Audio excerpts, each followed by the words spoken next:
কাজে সারাদিন কাজ করার পর এই দেখো রান্না করছে আমার এই ভাইটা। হ্যাঁ, এখন হবে ডাল রান্না।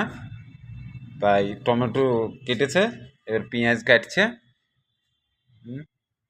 ভাই এবার কিছু বলো, তাকাও, এবার তাকাও না, মুখ আমার ভিডিও করছে এখানে।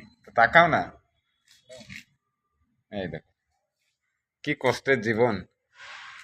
আহ, কি কি রান্না করেছে দেখা একবার। কাজে থেকে এসে এই দেখো ঘর, প্রবাসীদের ঘর, টিনের ঘর, এই হচ্ছে বেড, আর এই হচ্ছে ধুলিয়ে। এই দেখো রান্না হয়েছে। কি রান্না? এটা ডাল সিদ্ধ হয়েছে।